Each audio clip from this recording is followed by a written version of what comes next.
Welcome to Nature Calls, Conversations from the Hudson Valley. Our team's goal is to present science-based information about gardening and all things nature in New York's Hudson Valley. Hosts Jean and Tim, along with team members Teresa, Linda, and Annie, are master gardener volunteers for New York's Columbia and Greene counties. So if you're interested in gardening or nature, or nuggets of information about what's happening outside your door, settle in. Enjoy the conversation. Whatever the season, we have something to say.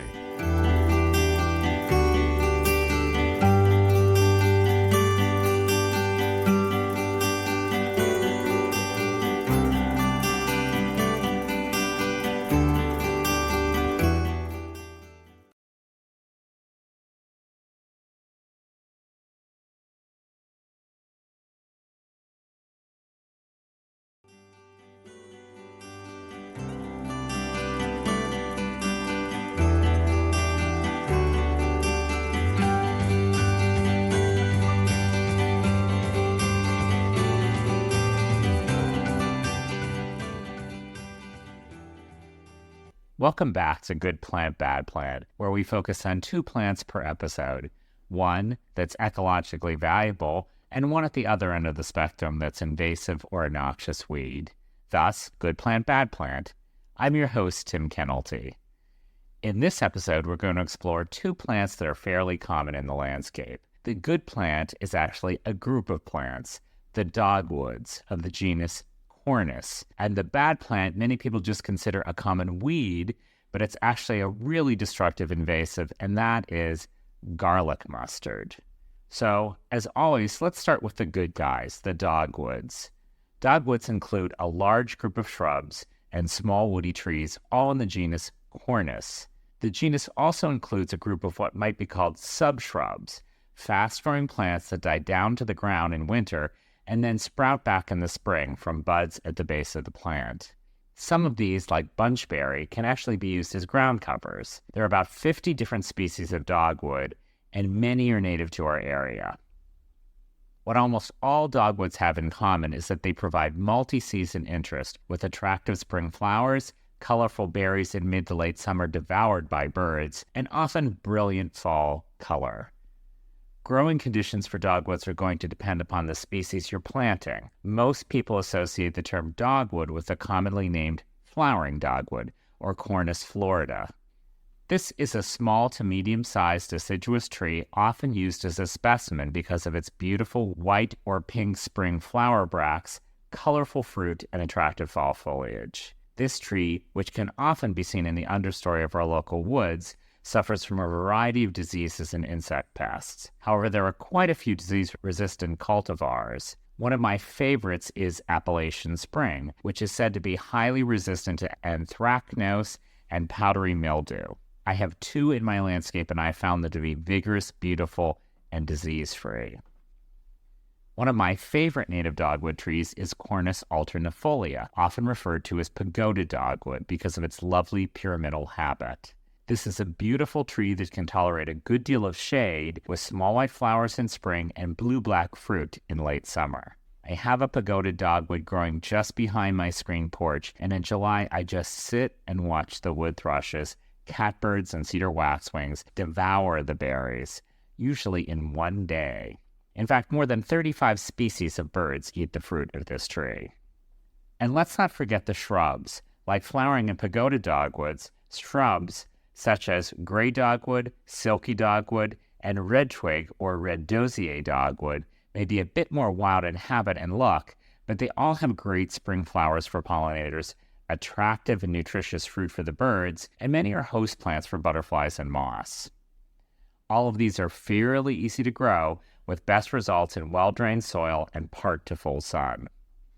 One way to use dogwood shrubs in the landscape is to plant a grouping of different dogwood shrub species as a wildlife hedge that will provide multi-season interest for you, as well as food and shelter for the birds. So do yourself a favor and check out native dogwood trees and shrubs. You won't be disappointed. Unfortunately, we also have a bad plant to talk about today, and the bad plant today is one that really drives me crazy, and maybe you too. It's garlic mustard. Garlic mustard is a non-native invasive herb that has spread through much of the Northeast and Midwest, causing significant ecological damage. Garlic mustard is native to Europe and parts of Asia and is believed to have been brought here in the 1860s as a food or medicine crop. It's a biennial, meaning that it matures in 2 years. The first year it appears as a short rosette, and in the second year it grows a tall stalk with small white flowers that quickly produce literally thousands of seeds before it dies in midsummer. The plant has a distinctive garlic odor and can be foraged and eaten. So why is garlic mustard so bad? Well, like many invasive plants, it can form dead stands or monocultures, pushing out beneficial native plants.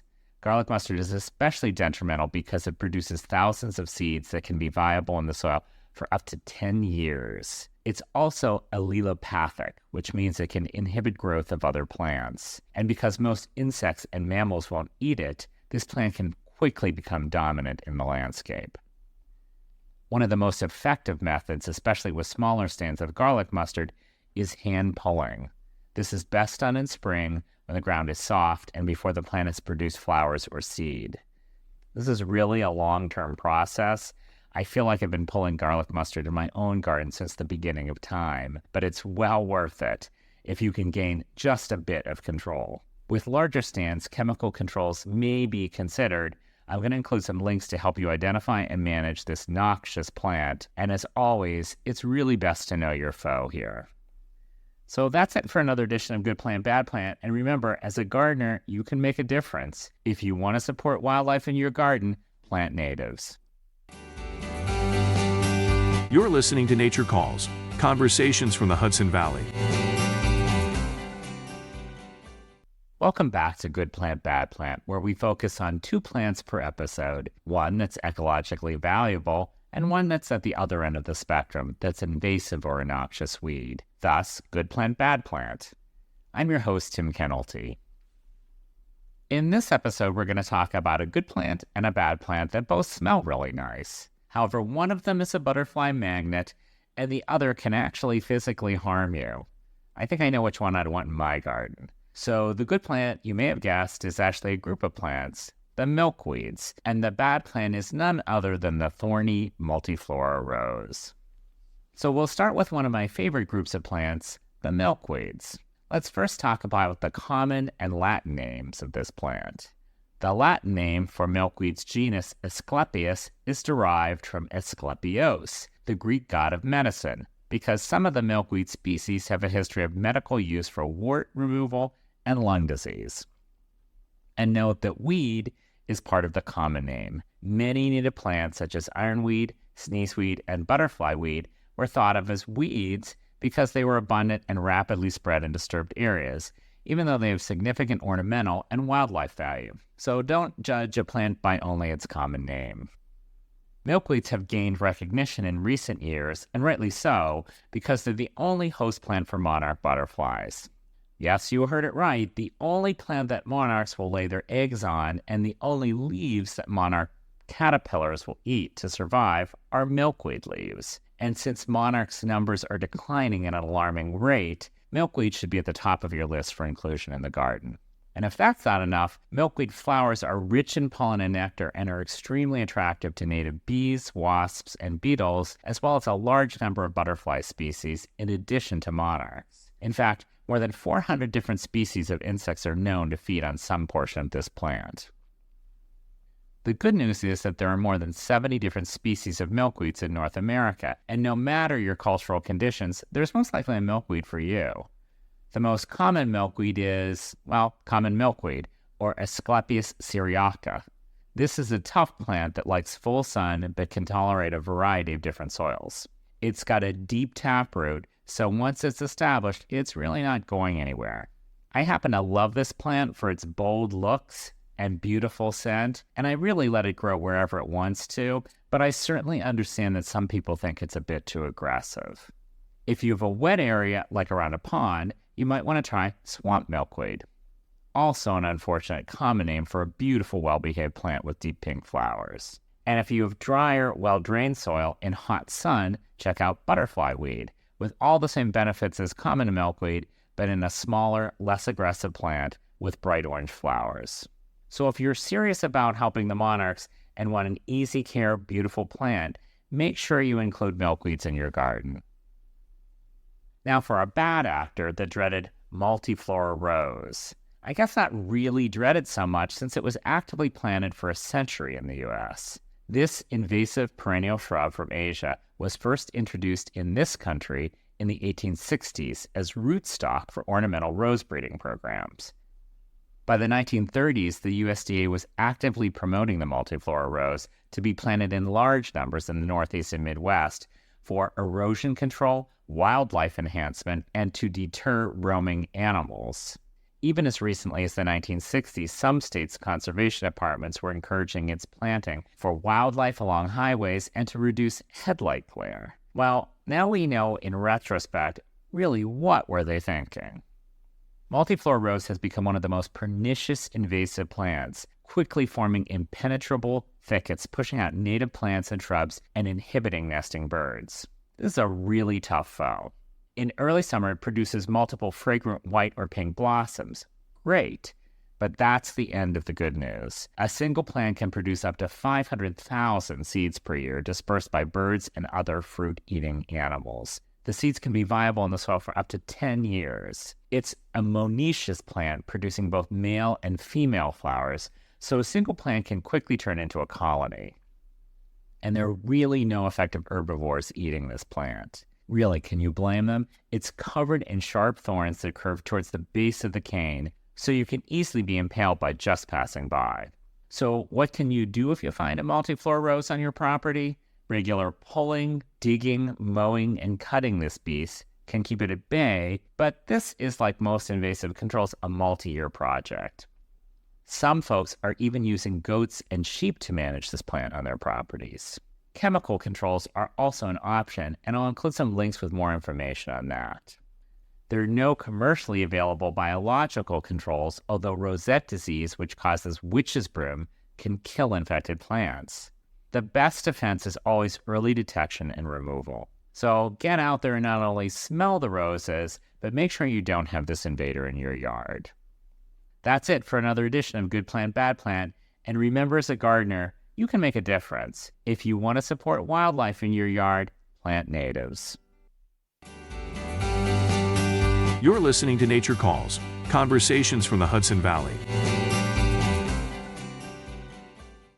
Hi, and welcome to Good Plant, Bad Plant, where we focus on 2 plants per episode, one that's ecologically valuable, and one plant on the other end of the spectrum that's invasive or a noxious weed. Thus, Good Plant, Bad Plant. I'm your host, Tim Kennelty. Today I'm going to talk about 2 perennials in the daisy family, and you probably have both in your garden. The good plant today is one you probably know, the versatile and beautiful purple coneflower, and the bad plant is for one for which you might not know the name, but I'm willing to bet you have in your garden, and you love to hate it if you're like me. You may know it by its sagey odor. Maybe some of you have guessed that I'm talking about a plant that is commonly known as mugwort or wormwood.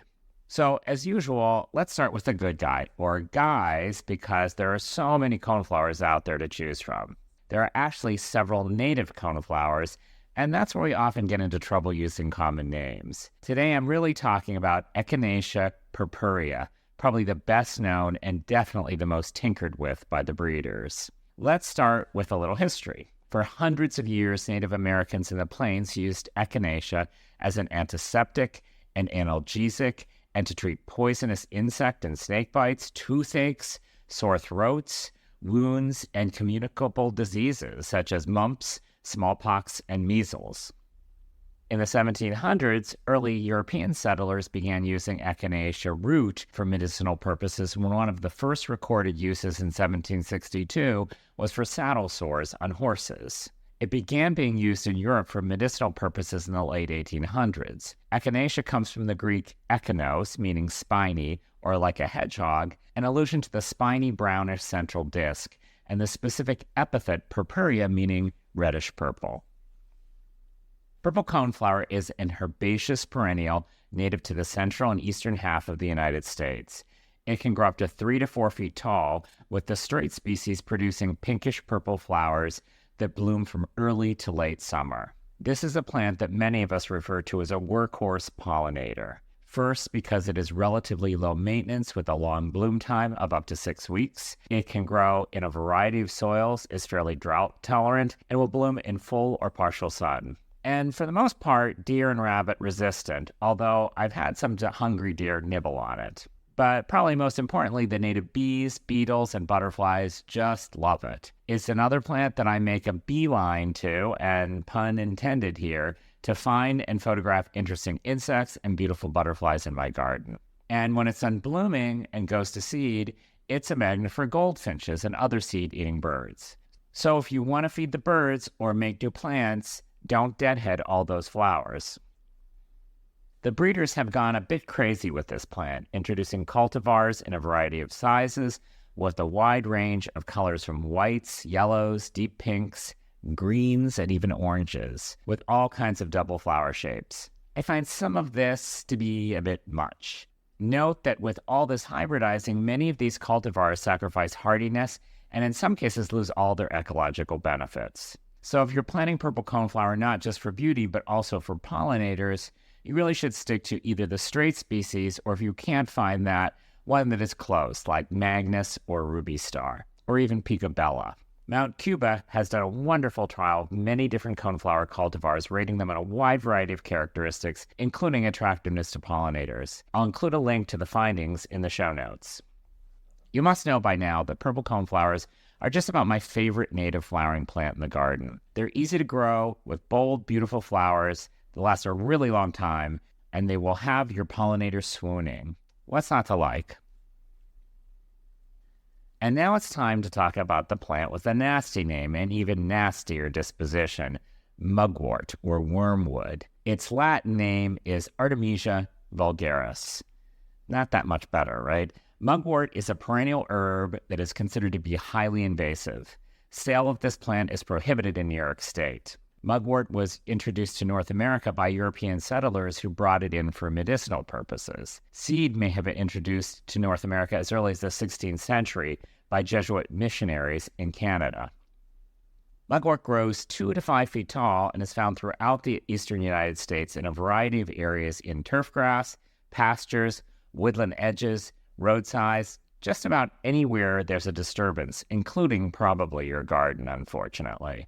Mugwort is fairly easy to identify. The upper surfaces of its alternate leaves are dark green, with the undersides covered in silver woolly hairs. As it ages, the plant becomes more woody. Mugwort has a distinctive sage-like smell, especially when its leaves or stems are crushed. The plant spreads rapidly through extensive underground rhizomes.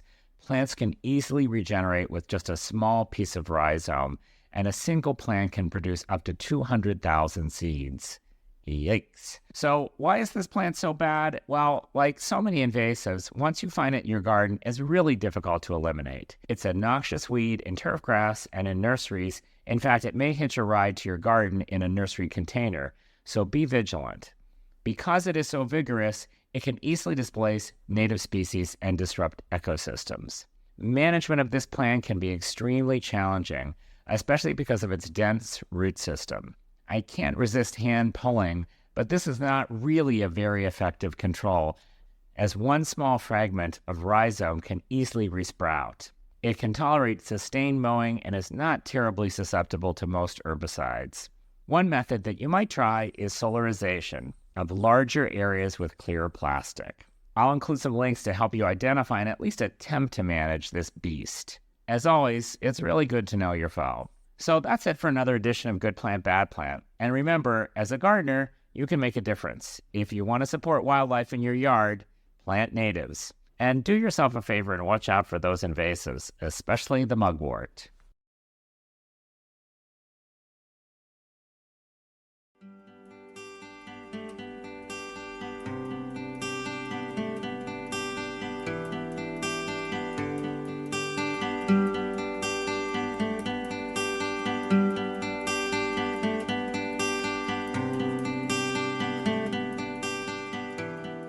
That concludes another episode of Nature Calls, Conversations from the Hudson Valley. We would like to thank Sandra Powers and Devin Connolly from Cornell Cooperative Extension of Columbia and Greene Counties for production support.